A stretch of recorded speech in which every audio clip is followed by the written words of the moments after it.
नमस्कार, मी Niranjan. Easy news मध्ये आपल्या सर्वांचं मनपूर्वक स्वागत. पुण्यामध्ये एक घटना घडलेली आहे आणि काल ऍक्च्युली श्वेता एसवी या ज्या लेखिका कवी आहेत, अतिशय नामांकित आहेत, त्यांना साहित्य अकादमीचं अवॉर्ड मिळालेलं आहे. लंडनमध्ये त्यांनी त्यानंतर शिक्षण घेतलेलं आहे. आता त्या पुन्हा पुण्यामध्ये येऊन काम करतायत.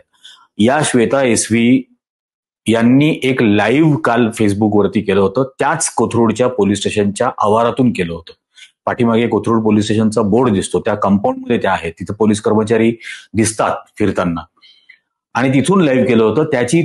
तिचं लाईव्ह पोस्ट फेसबुकवरची ही मी फेसबुकवरती शेअर केली. ती फेसबुकवरती पोस्ट शेअर केल्यानंतर स्वाभाविकपणे त्याच्यावरती अनेक जण त्यांच्या प्रतिक्रिया त्याच्यावरती नोंदवायला लागल्या आणि ती शेअर करताना मी असं म्हटलं होतं की हा इतका माज येतो कुठून आणि हीच कधी जनसुरक्षा, हे भयंकर आहे. एवढंच मी त्याच्यावरती लिहिलं होतं. त्याच्यावरती अनेक जणांच्या त्याच्या प्रतिक्रिया यायला लागल्या. आज सकाळी मला एक फोन आला आणि त्या फोनवरती त्या कोथरूड पोलीस स्टेशनच्या ज्या API प्रेमा पाटील म्हणून आहेत त्यांचा तो फोन होता आणि त्या मला म्हटल्या की मी कोथरूड पोलीस स्टेशनला API आहे प्रेमा पाटील आणि माझ्या काही वरिष्ठ अधिकाऱ्यांनी मला सांगितलं तुमच्याशी बोलायला, म्हणून मी फोन केलाय आणि मी तुम्हाला सांगते म्हणे काय घडलं. तर मी त्यांना त्याच वेळेला सांगितलं की तुम्ही माझ्याशी जे काही बोलणार आहात ते सर्व मी माझ्या व्हिडिओमध्ये सांगेन. आणि 11 मिनिट आमचं एकूण संभाषण झालं. त्यात त्यांनी सांगितलं संभाजीनगर औरंगाबाद मधली एक महिला ही मिसिंग झाली म्हणून तिच्या घरच्यांनी सासरच्यांनी मिसिंगची कंप्लेंट दिली. मिसिंगची त्यांनी कंप्लेंट दिल्यानंतर तिचा फोन ट्रॅक केला गेला. तो फोन ट्रॅक केला गेल्यानंतर त्या फोनचं लोकेशन हे कोथरूड मधलं सापडलं. म्हणून औरंगाबाद संभाजीनगरचे पोलीस त्या ठिकाणी आले. त्या ठिकाणी ज्या घरी ते लोकेशन आलं होतं त्या ठिकाणी ते गेले. त्यावेळेला तिथं या मुली राहत होत्या. त्यांनी त्यांच्याकडे चौकशी केली तर त्यांनी सांगितलं आम्हाला नाही माहिती ती कुठे आहे. मग ते पोलीस स्टेशन ते कोथरूडला आले. मग कोथरूड पोलीस स्टेशनचे मार्शल वगैरे सोबत घेऊन ते त्या ठिकाणी गेले. त्या ठिकाणी गेल्यानंतर त्यांनी पुन्हा त्या मुलींना विचारलं. त्या मुलींनी नाही म्हणून सांगितलं. म्हणून पोलिसांनी त्यांचे फोन ताब्यात घेतले. त्यावेळेला त्या मुलीबरोबर त्यांचं केलेलं चॅटिंग किंवा त्या संदर्भातलं चॅटिंग हे त्यांच्या फोनवरती दिसलं. म्हणून त्या मुलींना आम्ही ताब्यात घेतलं, हे शब्द त्यांनी वापरले. आम्ही ताब्यात घेतलं आणि त्यांना पोलीस स्टेशनला घेऊन आलो. पोलीस स्टेशनला घेऊन आल्यानंतर आम्ही त्यांना वारंवार विचारत होतो. हे सर्व मला त्या API सांगत होत्या. आणि त्या मुली 3 दिवसापूर्वीचं तिथलं लोकेशन होतं. त्याच्यानंतर तिला सिम कार्ड घेऊन दिलं होतं, जुनं सिम कार्ड बदलून टाकून वगैरे या मुलींनी मदत केली होती. तर मी त्यांना म्हटलं की 1 मिनिट म्हटलं थांबा, की औरंगाबाद मधून जी महिला मिसिंग झाली ती गुन्हेगारी पार्श्वभूमीची होती का? तर म्हणे नाही. म्हटलं ती लहान मुलगी होती का प्रौढ होती? तर त्या म्हटल्या प्रौढ होती. म्हटलं मग ती ज्या मुलींकडे गेली पुण्यामध्ये त्या मुली लहान होत्या का प्रौढ होत्या? तर म्हणे त्या प्रौढ होत्या. म्हटलं बरं, मग आता म्हटलं या सगळ्यामध्ये क्राईम काय आहे? एक सज्ञान प्रौढ महिला तिच्या इच्छेप्रमाणे पुण्यामध्ये आली. ती इतर सज्ञान महिलांच्या सोबत त्यांच्या इच्छेने त्यांच्या घरामध्ये राहिली. त्यांनी तिला सिम कार्ड घेऊन दिलं. याचा काही पुरावा नाही, त्यांनी घेऊन दिलं याचा. पण समजा असं गृहीत जरी धरलं तरी त्यांनी तिला सिम कार्ड घेऊन दिलं. या सगळ्यामध्ये गुन्हा काय? या सगळ्यामध्ये ताब्यात घ्यावं असं काय? आणि नुसतं ताब्यात नाही घेतलं, म्हटलं तुम्ही तिला मारहाण केली, त्या मुलीला त्यांना मारहाण केली, त्यांना शिवीगाळ केली, फिजिकल अब्यूज केलं, सेक्शुअल हॅरॅसमेंट केल्यासारखा प्रकार केला, त्यांचं चारित्र्य हनन करण्याचा प्रयत्न केला. हे इतकं सगळं भयंकर प्रकार केला आणि वर तुम्ही म्हटलं हे मला सांगताय फोन करायला, मग फोन करून मला तुम्ही सांगताय. म्हटलं त्यांची मेडिकल केली का? नाही म्हणे मेडिकल करण्याची काही गरज नव्हती. तर म्हटलं का गरज नव्हती? असं ताब्यात घेत असताना पहिल्यांदा मेडिकल करायची असते. म्हटलं कुठल्या सेक्शन खाली तुम्ही त्यांना ताब्यात घेतलं? ते म्हणे नाही सेक्शन काही लावलं नाही. म्हटलं मग तुम्ही तुमच्या तोंडाने कबूल करताय की आम्ही इलिगल डिटेन्शन केलं, बेकायदेशीररित्या त्यांना डिटेन केलं आणि त्यानंतर हा सगळा प्रकार झाला. म्हटलं अहो मॅडम, तुम्ही त्या मुलींची कंप्लेंट नुसती वाचली ना सामान्य माणसानी तरी थरकाप अंगाचं उडेल की हे होऊ शकतं का? आणि मुद्दाम मी ती संपूर्ण कंप्लेंट वाचतो. ही FIR नोंदवून घ्यायला तिथल्या सिनियर PIनी नकार दिला कोथरूड पोलीस स्टेशनच्या. हे सगळं झालं. ते कालचं लाईव्ह टेलिकास्ट फेसबुकवरती श्वेतानी जे केलं होतं ते झालं. आज सकाळी मला हा फोन झाल्यानंतर आत्ता काही वेळापूर्वी, म्हणजे आत्ता वाजलेत 12, आत्ता काही वेळापूर्वी त्या पुण्यामधले 5-6 जण या श्वेता सगट हे गेले होते पोलीस कमिशनरला भेटायला. पोलीस कमिशनरला भेटायला गेले. त्यावेळेला पोलीस कमिशनर त्यांना असं सांगण्यात आलं की तुम्ही डीसीपींशी बोला, आणि फोनवर डीसीपींशी बोलून दिलं गेलं. त्या ज्या सगळेजणांचा जो ग्रुप तिथं गेलेला होता त्यांनी स्पीकरवरती त्यांच्याशी बोलले. Sambhaji Kadam, if I am not wrong, या नावाचे डेप्युटी कमिशनर ऑफ पोलीस पुण्याचे, संभाजी नाव आहे, हे त्यांच्याशी बोलले आणि त्यांनी सांगितलं एफआयआर नोंदवून घेता येणार नाही, असं काही घडलेलं नाही, त्यामुळे याची काही एफआयआर घेताच येणार नाही, आम्हाला याच्याबद्दलची काही माहिती नाही, असं म्हणून त्यांनी फोन कट करून टाकला. आता सगळ्यात पहिल्यांदा मी ही कंप्लेंट वाचतो. या कंप्लेंटमध्ये मी त्या पीडित जी औरंगाबादमधून निघून आलेली महिला आहे तिचं नाव मी घेणार नाही, आणि ही तक्रार देणारी जी महिला आहे, मुलगी आहे, हिचंही नाव मी मुद्दाम याच्यामध्ये घेणार नाही. विषय पोलीस आयुक्तांच्या नावाने लिहिलेला आहे 2 तारखेला. विषय पोलीस चौकशी दरम्यान करण्यात आलेल्या जातीवाचक शिवीगाळ, मारहाण, मेंटल अँड सेक्शुअल हॅरॅसमेंट आणि जीवे मारण्याच्या धमकीबाबत तक्रार देणे संदर्भात. महोदय, ही पूर्ण स्क्रीनवरती पण आता ठेवतो. वरील विषयास अनुसरून मी अमुक अमुक, वय अमुक अमुक, 23 वर्ष, राहणार अमुक अमुक, राहणार काय गादी, कोथरूड, पुणे, संभाजीनगर पोलीस ठाण्याचे PSI अमोल कामटे, कॉन्स्टेबल संजीवनी शिंदे, एक पिवळा चेक्सचा शर्ट घातलेले त्यांचे सहकारी, तसेच कोथरूड पोलीस स्टेशनच्या API प्रेमा पाटील आणि 2 दामिनी मार्शल संभाजीनगर येथून आलेले सायबर पोलीस सानप यांनी सर्वांनी मिळून चौकशीच्या नावाखाली माझी व माझ्या मैत्रिणींची जी मेंटल, सेक्शुअल, कास्टिस्ट, अमानवी हॅरॅसमेंट, छळ केला त्याबद्दल तक्रार करायची आहे. अमुक अमुक नावाची एक मुलगी 2-1 आठवड्यांपूर्वी संभाजीनगरहून तिच्या सासरच्या त्रासाला कंटाळून पुण्यात आली. तिला कुणीतरी माझी मैत्रीण अमुक अमुक हिचा नंबर दिला आणि सांगितले की ही सोशल वर्कर आहे, ही तुला मदत करू शकते. आमची दुसरी मैत्रीण, जिचं नाव मी घेतलं, श्वेता पाटील, हिच्याशी तिची ओळख करून दिली. ती श्वेताकडे एक दिवस राहिली आणि श्वेताने सुचवल्याप्रमाणे हिने वन स्टॉप सखी सेंटर मुंढवा येथे जाऊन तक्रार दिली तिच्या सासरच्या छळाबद्दल. 31 जुलै 2025 रोजी अमुक अमुकचा श्वेता थ्रू मला कॉल आला की मी 1-2 दिवस तुझ्याकडे राहू शकते का, मी लगेच PG ला शिफ्ट होईल. आम्ही मुली कोथरूडला रेंटने फ्लॅट घेऊन राहतो. मी माझ्या रूम पार्टनर्सला विचारून तिला तू 1-2 दिवस राहू शकतेस असं कळवलं. तिने आम्हाला थोडक्यात सांगितलेलं होतं की तिच्या सासरच्या लोकांनी तिचा छळ केलाच व करतायत. सासरे हे निवृत्त PSI आहेत आणि त्यांचे राजकीय कनेक्शन पण आहेत. ते तिला जीवे मारतील, त्यामुळे कोणालाही तिच्याबद्दल सांगू नका अशी तिने विनंती केली. आम्ही सगळेच समाजसेवेच्या क्षेत्रात काम करतो. तिला एक रात्र राहू देणं आणि ते कोणाला कळू न देणं, एवढी एक गोष्ट तिचा जीव वाचवू शकत असेल तर ते आपण करायला पाहिजे असं वाटलं, आणि कायदेशीररित्या तिने आधीच वन स्टॉप सखी सेंटरला तक्रार दिलेली असल्याने आम्हाला तिला एखाद दिवस आमच्याकडे ठेवून घेण्यास काहीही प्रॉब्लेम वाटला नाही. दुसऱ्या दिवशी म्हणजे 1 ऑगस्टला काहीतरी दुपारी 2:30 वाजता क्लासला जाते असं सांगून रूमवरून गेली. PSI Amol Kamte, constable Sanjivani Shinde, cyber police Sanap, Damini marshal कडणी, पिवळ्या रंगाचा चेक्सचा शर्ट घातलेला पोलीस कर्मचारी, त्याचं नाव माहित नाही, आणि कल्याणीचे सासरे सांगून आलेली व्यक्ती, हे लोक आमची मैत्रीणला घेऊन अचानक आमच्या कोथरूडच्या राहत असलेल्या फ्लॅटमध्ये आले. फ्लॅटमध्ये मी आणि माझी रूम पार्टनर होतो.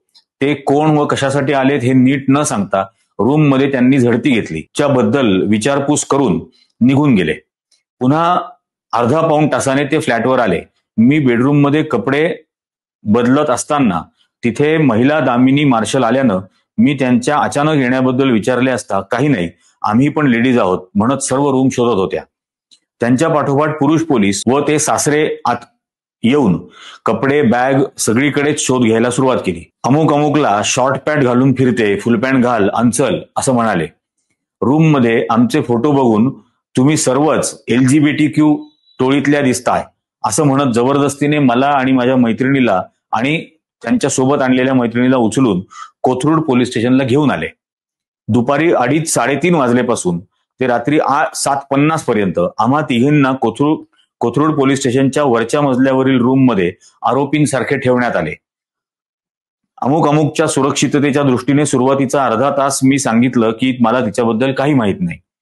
मी त्यांना उत्तर देत असल्याने त्यांनी आम्हाला बसू न देता उभेच राहा आणि कुणीतरी चहा आणत असताना त्यांना खायला काय देता, त्यांना तर मार खाऊ घालायचा आहे, असे एपीआय प्रेमा पाटील म्हणाल्या व कॉन्स्टेबल संजीवनी शिंदे यांनी मला मारायला सुरुवात केली. मी घाबरून मला असलेली माहिती त्यांना दिली. ती वन स्टॉप सखी सेंटरला असेल, श्वेता पाटीलला कॉल करा, तिला माहित असू शकेल. पण त्यांनी माझं ऐकलं नाही. आमचे मोबाईल जप्त करून ठेवले. त्यानंतरचे पुढचे 3-3.5 तास त्यांनी मला केलेला छळ मी खाली स्पष्ट करत आहे. तुझं आडनाव काय? अमुक अमुक. म्हटलं, तू अशी वागतेस का? तुझं आडनाव काय? हा, मग बरोबर आहे, तुम्ही महाराम अंगाची जातच अशी. पुन्हा तुमचं आडनाव काय? मग तू अशीच वागणार, वाया गेलेली असणार. पुन्हा पुन्हा आडनाव विचारणं, सांगितलं की यानं हसणं, तुम्ही असेच जातीवर जाणारे म्हणून कोणीतरी टिप्पणी करणं, इतरांनी किळसवाणे हसून त्याला दुजोरा देणं, हे तिथे सर्व उपस्थित पोलिसांनी केलं. तिथे पुरुष पोलीस सतत माझं शरीर निहाळत होते, जणू डोळ्यांनी माझं शरीर स्कॅन करत होते. लेडीज कॉन्स्टेबलही सतत निरीक्षण करत होत्या. काहीतरी प्रश्न विचारत पीएसआय कामटे अंगावर आले. त्यांच्या हातांचा, खांद्याचा, हनवटीचा खूप घाणेरडा, विकृत, असह्य स्पर्श मला झाला. त्यांनी ठरवून केलं. एका प्रकरणात नॉर्मल चौकशीसाठी आणलेलं असताना कॉन्स्टेबल संजीवनी शिंदे यांनी मला गालावर, पाठीवर गुद्दे, चापट्या मारल्या, कमरेवर, पायांवर लाथा मारल्या. मैत्रीण मध्ये आली तर तिलाही चापट मारून तू बाहेर हो असं सांगितलं. मला पूर्ण वेळ उभं ठेवलं आणि बसायचं असल्यास जमिनीवर बस, खुर्चीवर नाही, अशी हीन वागणूक देण्यात आली. मला मी आरोपी असल्यासारखंच वाटत होतं. मी त्यांना सारखं उत्तर देत असल्याने कॉन्स्टेबल संजीवनी शिंदे मला म्हटल्या, तुझा स्वभाव असाच राहिला तर तुला कोणीतरी असंच मारून टाकेल, तुझा खून होईल आणि कोणालाही कळणारही नाही, तू जिवंत राहूच शकत नाहीस. मी घरच्यांपासून लांब राहत असल्याने या धमकीने मला सतत भीती वाटत होती. एकट्या राहता असंच मोकाट सुटलाय. रूमवर पोरं झोपायला येतात का? आज एकासोबत उद्या दुसऱ्यासोबत झोपायचं, लफडी करायची आणि तुमची अशी घाण आम्ही साफ करायची. रांडेपेक्षा बेहत्तर धंदे तुम्ही करताय आणि तुझी आणि तुझ्या मैत्रिणीचा स्टोल ओढणी एकाच रंगाची आहे तर तुम्ही लेस्बियन दिसताय. तुम्हाला पाहूनच वाटतं की तुम्ही LGBTQ कम्युनिटीच्या आहात. असे पाळीपाळीने बोलून त्या सर्वांनी मला व्हर्बली, सेक्शुअली अब्यूज केलं. तुझा बाप नाही तर माय, फक्त माय आहे, सोडून दिलंय तुला. घरी पगारातले पैसे देते का? त्यांनी पण तुला वाऱ्यावरच सोडलंय. चौकशी संबंधित नसलेली ही वाक्य बोलून मला टॉर्चर केलं. असं कपडे घालतात, संस्कार नाहीत, यासाठी तिथं राहता का? त्यांनी मला माझं शिक्षण, जॉब बद्दल विचारलं. त्याबद्दल सांगितल्यावर शिकते, धंदे करते, पैसे कुठून आणते, पैसा उडवते असं म्हणत पीएसआय प्रेमा पाटील म्हटल्या. म्हणजे त्यांनी धमकीच दिली, तुला भविष्यात करिअरमध्ये कॅरेक्टर सर्टिफिकेट लागेलच, मग असं कॅरेक्टर असणाऱ्या मुलीला आम्ही सर्टिफिकेट देणार नाही, तुझं करिअर बर्बाद होऊ शकतं. असं बोंबलत फिरत रिकामं काम करण्यापेक्षा जॉब कर. त्यांनी माझ्या मोबाईलवरची पर्सनल चॅट सगळ्यांसमोर वाचली, व्हॉइस नोट्स ऐकल्या. चौकशीचा भाग म्हणून त्यांनी माझ्या मोबाईलमध्ये संदर्भात काही सापडेल म्हणून चाचणी केली. पण ती चॅट वाचून मोबाईल गॅलरीमध्ये फोटो बघून केलेल्या कॉमेंट्स केसशी काहीही संबंधित नव्हत्या. माझं चारित्र्य हनन करण्याचाच उद्देश मला जाणवला. दोन मित्रांसोबतची माझी व्हॉट्सअप चॅटिंग वाचून त्यांनी मला विचारलं, सांग मग या दोघांमधला तुझा बॉयफ्रेंड कुठला? प्रेमा पाटील फोटोज पाठवून हे असे कपडे घालता, चड्ड्या घालता, लाज वाटत नाही का? इज्जत आहे का तुम्हाला? का ती पण विकली? एपीआय प्रेमा पाटील संजीवनी शिंदे फोटोज पाहून मस्त मजा करते, ऐश करते, किती पगार आहे तुला? घरी पण देते का उडवते नुसतंच?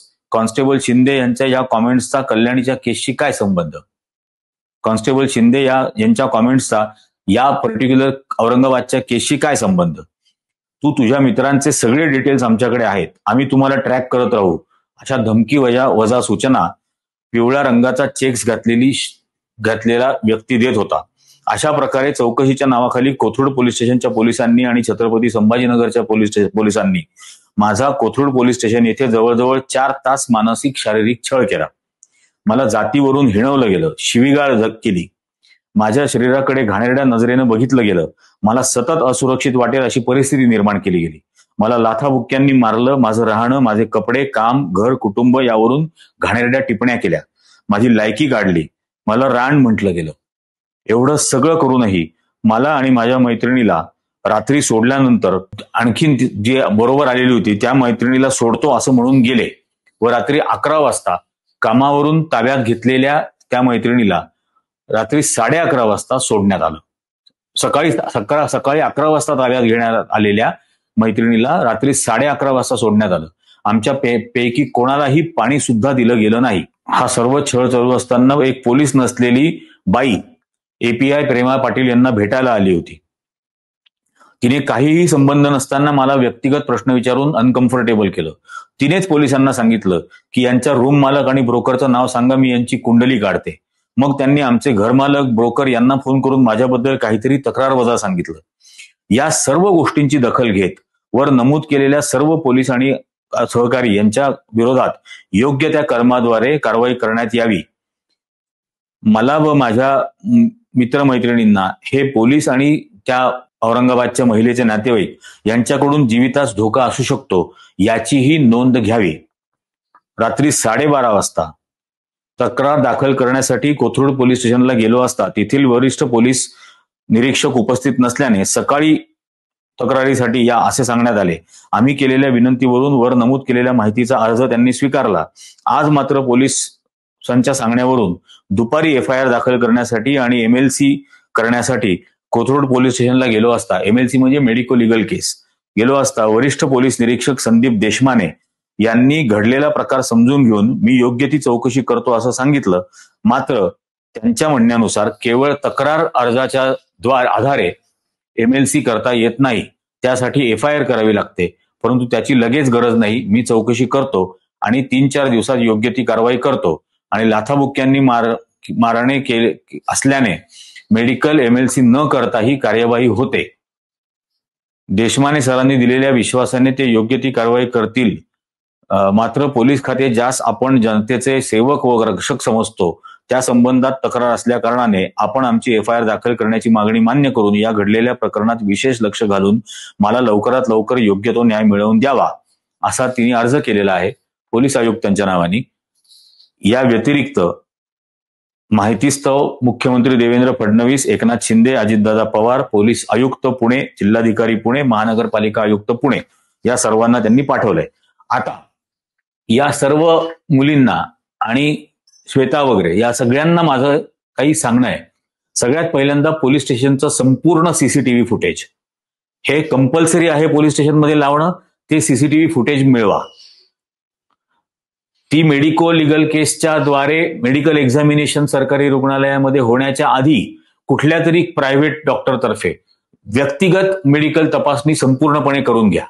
हा जो अर्ज बनवलेला आहे या अर्जाच्या सोबत एक प्रॉपर कंप्लेंट महाराष्ट्राच्या महिला आयोगाकडे, केंद्र सरकारच्या महिला आयोगाकडे, मानवी हक्क आयोगाकडे दोनही ठिकाणी ही ताबडतोब पाठवा.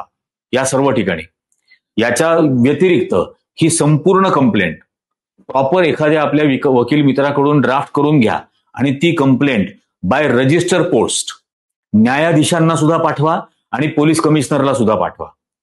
हे अशा पद्धतीने म्हणजे मुळामध्ये आज ती जी कोण महिला औरंगाबादची आहे तिला जर पोलिसांनी ताब्यात घेतलं असेल आणि तिला जर पुन्हा सासरच्यांच्या ताब्यात दिलं असेल तर तिचे या नंतरच्या काळामध्ये काय हाल होतील, काय छळ केला जाईल, काय काय होईल माहित नाही. पुण्याजवळच नुकतीच एक अशीच घटना घडलेली आहे. ऑलरेडी तिच्या माहेरच्यांनी तिला संरक्षण दिलं नाही, सासरीच परत पाठवलं, त्यामुळे त्या मुलीचा खून झाला. ही घटना नुकतीच काही काळापूर्वी घडलेली आहे. आता ही जी औरंगाबादची संभाजीनगरची महिला आहे तिचे काय कुठला सासरा PSI होता आणि काय राजकीय संबंध असतील काही पर्वा करायची नाही. कोणाशी का राजकीय संबंध असेना, थेट नरेंद्र मोदी अमित शहाशी संबंध असला तरी हरकत नाही, तरीही घाबरायचं कारण नाही. या सर्व ठिकाणी राज्य मानवी हक्क आयोग, केंद्र सरकारचा मानवी हक्क आयोग, chief justice of India, chief justice of Bombay high court, महिला आयोग या सगळीकडे आणि या सगळ्यांकडे प्रॉपर ड्राफ्ट केलेला कंप्लेंटचा अर्ज हा ताबडतोब सर्व ठिकाणी पाठवून द्या आणि ताबडतोब एक नाही 50 अर्ज राईट टू इन्फॉर्मेशन खाली त्या कोथरूड पोलीस स्टेशनच्या सीसीटीव्ही फुटेजचे मागवून घ्या. हा मला जो कॉल आला होता याच्या व्यतिरिक्त पुण्यातल्या पत्रकारांना कॉल केले गेले. हे जे पोलीस असे पत्रकारांना फोन करून धमक्या देण्याचे आणि दबावात आणण्याचे प्रकार करतायत, या सगळ्याचं कॉल डेटा रेकॉर्ड मिळेल. मी माझं कॉल डेटा रेकॉर्ड घेईन. प्रत्येकाने ज्याला ज्याला असे पोलिसांचे कॉल आले त्या सर्वांनी आपापले कॉल डेटा रेकॉर्ड गोळा करून ठेवावे मोबाईल कंपन्यांकडून. हे एक अतिशय गंभीर प्रकरण आहे आणि या गंभीर प्रकरणामध्ये नुसतीच त्या पुण्यामध्ये राहणाऱ्या निष्पाप आणि एखाद्या मुलीचा जीव वाचावा इतक्या साध्या भावनेसाठी नुसतं रूममध्ये राहू दिलं, हा कोणत्याही कलमाद्वारे जगातल्या कोणत्याही देशाच्या घटनेप्रमाणे हा गुन्हा नाही. हा गुन्हा न करता सुद्धा जर अशा पद्धतीची वागणूक आणि हॅरॅसमेंट होणार असेल, टॉर्चर होणार असेल, तर हे अजिबात सहन करता कामा नये. हे राज्य सरकार जे सातत जनसुरक्षा म्हणतं ना, हे काय आहे? हे जनसुरक्षा आहे का? यात कोण नक्षलवादी आहे? यात कोण कडवे लेफ्टिस्ट आहेत? काय आहे हे? कशासाठी अशा प्रकारचा छळ केला जातोय सामान्य नागरिक मुलींचा या पद्धतीने? आणि मग दबाव आणण्यासाठी पुन्हा पोलीस फोन करतात. मला केला पोलिसांनी फोन. हे होऊ कसं शकतं? मला आल्या क्षणी मी त्यांना सांगितलं की तुम्ही माझ्याशी जे काही बोलणार आहात ते सगळं मी व्हिडिओत बोलणार. आणि म्हणून ती कंप्लेंटही नंतर वाचून मी त्यांना हेही म्हटलं की अहो ती कंप्लेंट वाचली तर सामान्य नागरिकाचा थरकाप उडेल अंगाचा. अशा पद्धतीने आपल्या पोराबाळांचे छळ होणार आहेत का? अशा पद्धतीने त्यांच्याकडे सुरक्षा यंत्रणा बघणार आहे का? सदरक्षणाय खलनिग्रहणाय अशी ब्रीदवाक्य ना पोलिसांचं. कुठलं सदरक्षण केलं आणि कुठल्या खल प्रवृत्तीचं निग्रह केलं? काय आहे हे? अशा पद्धतीने घटना घडणार आहेत आणि याची एफआयआर नोंदवून घेता येणार नाही म्हणून डेप्युटी कमिशनर बोलणार. कुठल्या दिशेने न्यायचंय महाराष्ट्राला? काय महाराष्ट्राची संस्कृती? ज्या छत्रपती शिवाजी आणि संभाजी महाराजांचं आपण नाव घेतो त्या नावाची थोडी तरी लाज बाळगायची ना. ही कोणती परंपरा आहे? ही शाहू महाराजांची परंपरा आहे का? ही महात्मा फुलेंनी सांगितलेली परंपरा आहे का? ही डॉक्टर बाबासाहेब आंबेडकरांनी सांगितलेली समता, न्याय आणि बंधुता आहे का? जातीवरून शिवीगाळ केली जाते आणि मग पुन्हा ब्राह्मण्यवादी म्हणतात आता जातीवाद काही राहिलेला नाही. हे बघा काय घडतंय. पुण्यासारख्या म्हटल्या जाणाऱ्या शिक्षणाच्या काय माहेरघर असलेल्या ठिकाणी सांस्कृतिक वारसा असलेलं पुणे, ही संस्कृती या दिशेने नेलं जाणार आहे. आणि या फ्रस्ट्रेशन मध्ये एक दिवस ती मुलगी पूर्ण फ्रस्ट्रेशन मध्ये राहिली, त्यानंतर तिने ही कंप्लेंट लिहिली. त्या फ्रस्ट्रेशन मध्ये जर या मुलींनी जीव दिला असता तर त्याला कोण जबाबदार राहणार होतं? मग त्याची जबाबदारी हे पोलीस घेणार होते का? त्या प्रेमा पाटील घेणार होत्या का? का देवेंद्र फडणवीस घेणार होता याची जबाबदारी? माझं महाराष्ट्राच्या मुख्यमंत्र्यांना सुद्धा अतिशय नम्र विनंती आहे, कुठल्या का पक्षाचे राजकीय संबंध त्या निवृत्त अधिकाऱ्याचे असेना, कुठल्या का पक्षाचे, अजिबात हायगाई करू नका. आणि ज्या पद्धतीने अशी वागणूक पोलीस स्टेशनमध्ये दिली जाते, अन्यथा मिसिंगच्या कंप्लेंट काय कमी होतात का? ताबडतोब असे फोन ट्रॅक केले जातात, ताबडतोब लोकेशन शोधली जातात, ताबडतोब शोधलेल्या लोकेशनवर पोलीस पोहोचतात.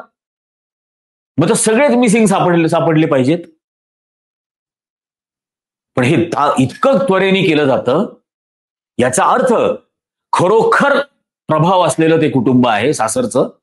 आणि त्याचा दुसरा अर्थ हा की खरोखर त्या मुलीच्या आणि या इतर सगळ्या मुलींच्या जीवाला धोका आहे. आणि हा धोका कोथरूड पोलीस स्टेशनच्या कर्मचाऱ्यांच्या मदतीने निर्माण केला गेलेला आहे. जीवाचा धोका. याची अत्यंत गंभीर दखल सर्वांनी घेणं गरजेचं आहे. माझी महाराष्ट्रातल्या हा व्हिडिओ पाहत असलेल्या प्रत्येक नागरिकाला विनंती आहे, ते कुठल्या राजकीय पक्षाशी संबंध आहेत हे मलाही माहित नाही, कोणत्या का राजकीय पक्षाशी संबंध असेना, कुठल्या का नेत्याशी संबंध असेना, पण महाराष्ट्रातल्या लोकांनी या निमित्ताने जागं होणं गरजेचं आहे. जात, धर्म, पंथ, लिंग, भाषा, शिक्षित, अशिक्षित, गरीब, श्रीमंत राजकीय पक्ष हे सगळं विसरून, कारण आज यांच्या बाबतीत जे घडलं ते उद्या कोणाच्याही मुलींबरोबर होऊ शकतं, कोणाच्याही मुलांबरोबर हे होऊ शकतं. जीव वाचावा या एका साध्या भावनेने यापुढे कोणी कोणाला मदत करायला जाणार नाही. कुठं न्यायचंय कायदा सुव्यवस्थेला? खरोखर हे गंभीरपणाने विचार करण्याची गोष्ट आहे. तुम्हाला काय वाटतं याबद्दल, आणि याचा विरोध, याचा निषेध तुम्ही नोंदवणार का? ईमेल करा.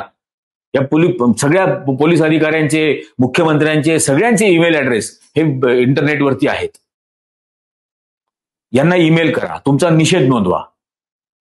आणि पुण्यासारख्या सांस्कृतिक शहरामध्ये जेवढ्या सामाजिक संघटना आहेत त्या सर्व सामाजिक संघटनांनी, महिलांच्या संघटनांनी, सर्वांनी एकत्र यावं या विरोधामध्ये. पण या ज्या मुलींचा छळ केला गेलेला आहे आणि त्या ज्या संभाजीनगरच्या मुलीचा जीव धोक्यात आहे, यांना संपूर्ण न्याय मिळालाच पाहिजे. यासाठी ही आपली जबाबदारी आहे. त्यांना न्याय मिळावा म्हणून जर आज आपण उभे राहिलो तर आपल्याला न्याय मिळावा म्हणून लोक उभे राहतील.